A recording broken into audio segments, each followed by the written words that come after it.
Hey guys, I hope you're doing really, really well and practicing radical self-care. I hope you are going to therapy, hopefully some trauma therapy. I hope that you are reading books that will help you. Whole Again by Jackson McKenzie is really helpful. Healing from Hidden Abuse by Shannon Thomas is excellent. I love Dr. Ramani. I love her channel. She's very educated and the expert on the topic of narcissistic personality disorder or people just that have highly narcissistic traits.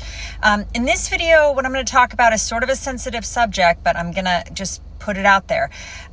Why we sort of got into a toxic relationship.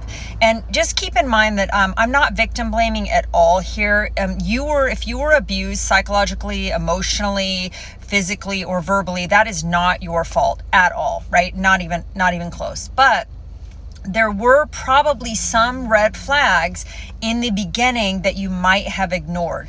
Now that you have this education, essentially the equivalent of a PhD in narcissism, which I'm sure a lot of you do, because it's part of what happens when people are seeking to understand.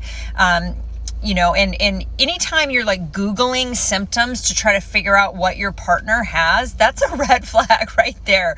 Woo! Big red flag. Normal people, you don't have to Google like the symptoms, like passive aggressive, gaslighting, cheating, stonewalling, looking at me and just blinking, refusal to communicate. Like if you're Googling this stuff, that's probably a bad sign. But what I wanted to sort of have you think about is, so like when you first met the narcissist, like it's super important to figure out why and how did their last relationships end, right? And obviously these people are going to lie. They're often going to lie. Sometimes they're going to tell you what they did in the relationship, and they're going to say that their ex did it. They're going to say that their ex cheated, their ex was a narcissist. Sometimes that will happen. And they're projecting, and they're really the ones that cheated, and they're really the ones that have the narcissism. Or sometimes they're going to be really vague. And if you're talking to somebody and you're early on dating them and they're really super vague, I would call that a yellow flag and ask for more information. And if they remain obtuse and vague and sort of, not very forthright in telling you what happened in their last relationship, including details and also taking some personal responsibility, that's a huge red flag. With the grandiose narcissists, all of their exes or psychos are crazy, right?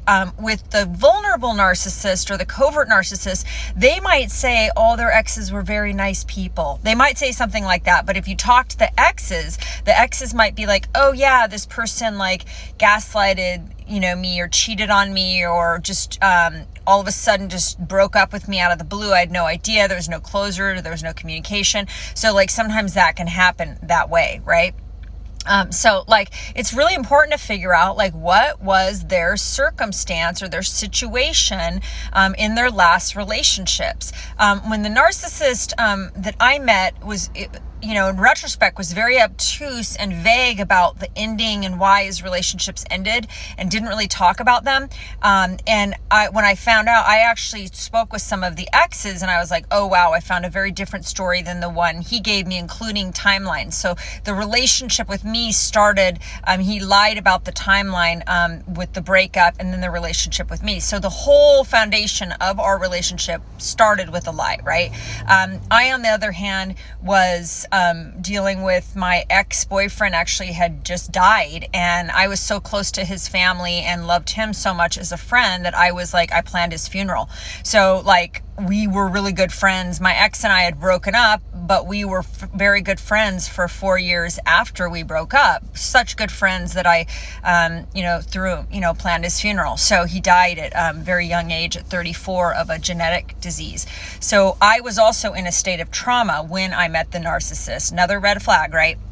Be very careful about dating when you're in a state of trauma, because these predators, they will sniff it out. They literally have a sixth sense when it comes to, vulnerability, and predators, will exploit vulnerability. So it's really, really important that if you're in a state of trauma, you might need to take some time off from dating until you can get some healing, and because you don't want to put yourself in a situation where you're like yummy delicious food for somebody who's a pathological predator, right? So in my case, and I was very forthcoming about all of the reasons why my past relationships failed. In fact, I even disclosed that I cheated on my first husband because I was in my addiction and I was in my early 20s. Not that that's any freaking excuse, because it isn't, and it was completely my responsibility, and I actually made amends to my ex-husband. So I was very forthcoming with that information early on in the relationship with the narcissist that I was with, and that would have been a good time for him to disclose his infidelity, but he did not do that. In fact, he said he'd never been cheated on and he'd never cheated, which was a complete lie, right? So our relationship started with him being a liar, right? Totally. Now I know that, and you might not know this, right? But it's really important that you ask the questions. Don't be afraid to ask the questions.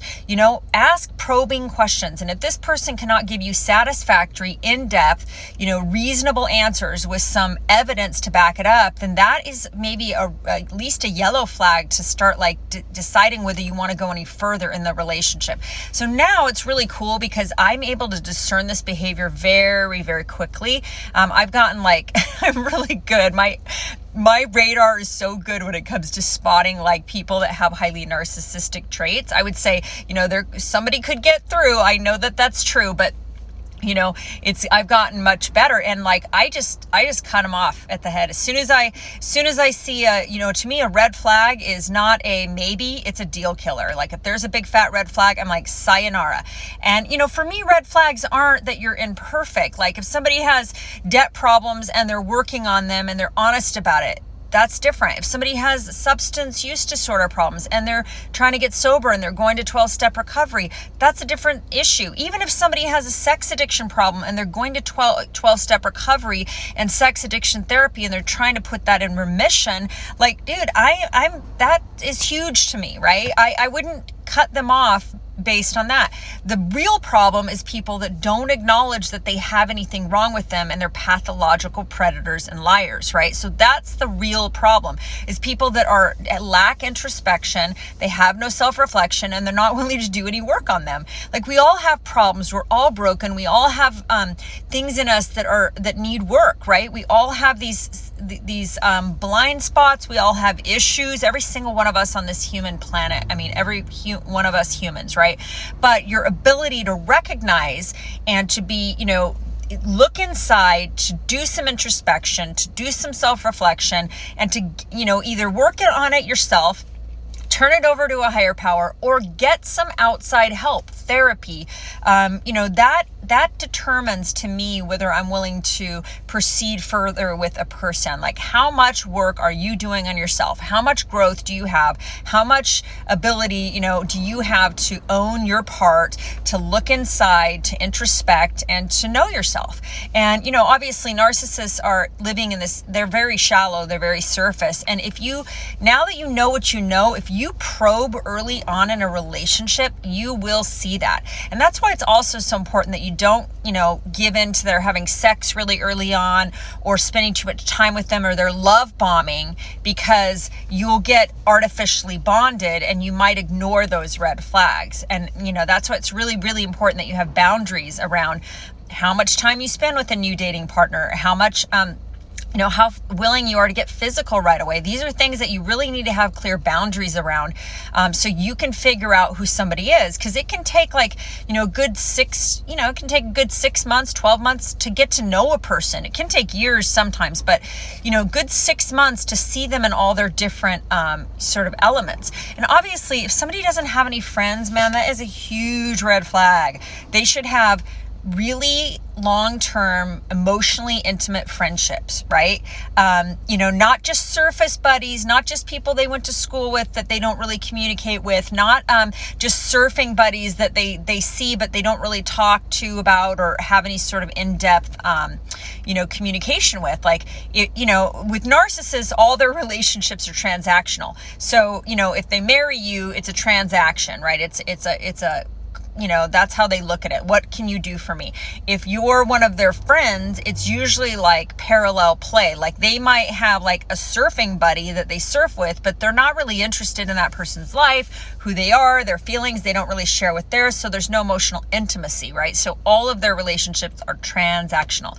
So I would just say, like, I guess this video is about like really not ignoring the red flags, and don't be afraid to ask questions. You deserve to be with somebody fantastic, and it's your job to discern whether this person that you're early on dating is, an open, honest, authentic, vulnerable human being. So thank you so much, and I hope you guys are practicing radical self-care. Bye-bye.